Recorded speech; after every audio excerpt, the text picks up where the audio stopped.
सर्वप्रथम आपले स्वागत आहे. मी आज सरपटणारे प्राणी या विषयाबद्दल माहिती सांगणार आहोत.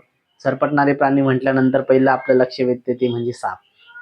साप हे आपण सर्वांनीच बघितले आहे. या सापामध्ये वेगवेगळ्या प्रजाती पण असतात. मुख्यत्वे आपल्या आशिया खंडामध्ये 4 खूप विषारी साप आढळतात. याच विषारी सापापैकी एक आहे म्हणजे घोणस साप. हा घोणस साप तुम्ही बघितलाही असेल. तुम्ही पाहिला असेल तो कसा दिसतो, कसा राहतो, त्याचं विष कसं असतं. ओके, तर चला मग जाणून घेऊया या घोणस सापाबद्दल.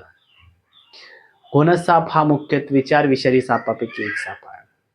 त्याची लांबी साधारणतः 3 ते 5 फुटापर्यंत असते. त्याची ओळख तो त्रिकोणी तोंडाचा असतो. त्याची जाडसर राखाडी किंवा तपकिरी रंगाचा तो असतो. त्याचे विषाचे जे दात असतात ते मोठे असतात. ज्या ठिकाणी जो दंश करतो त्यावेळेस खूप मोठ्या प्रमाणात रक्तप्रवाह वाहतो. त्याची जी ओळख आहे, तो कुकरच्या शिट्टीसारखा आवाज देतो. म्हणजेच त्याला ज्यावेळेस तो धोका जाणवतो त्यावेळेस कुकरच्या शिट्टीसारखा आवाज देतो. ही त्याची दंश न करण्यापूर्वीची दिलेली चेतावणी असते. त्याचे विष हे हेमोटॉक्सिक असते. ते डायरेक्टली आपल्या रक्तविसरण संस्थेवर हल्ला करते.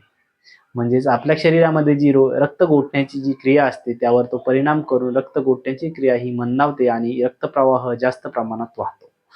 ज्या जखमेच्या ठिकाणी आणि आपल्या शरीराच्या म्हणजे तोंडावाटे, नाकावाटे, कानावाटे सुद्धा रक्तप्रवाह येऊ शकतो. तसेच त्याची ओळख हे डायरेक्टली तो पिल्लांना जन्म घालतो. तो इतर सापांप्रमाणे अंडी घालत नाही. तो जी आपली अंडी असतो पोटातच उबवतो आणि डायरेक्ट पिल्लांना जन्म देतो. घोणस सापाची मादी ही एका वेळेस 20 ते 60 पिल्लांना जन्माला घालते. तसेच आपल्याला माहीतच आहे की उंदर, बेंडूक आणि छोटे मोठे कीटक हे त्याचे खाद्य आहे. त्याची गंभीरता जर लक्षात घेतली तर काही वेळेस ज्वलंस केल्यामुळे किडनी निकामी होऊन माणसाचा मृत्यूही होऊ शकतो. ज्या ठिकाणी तो दंश करतो त्या ठिकाणी अत्यंत वेदना होतात आणि सूज येते. तसेच चक्कर येणे, मळमळ होणे, उलट्या होणे ह्या प्रकारचे लक्षणही आपल्याला जाणवतात. त्यामुळे आपण काही तथ्ये जाणून घेऊया इतर सापांबद्दल पुढच्या व्हिडिओमध्ये.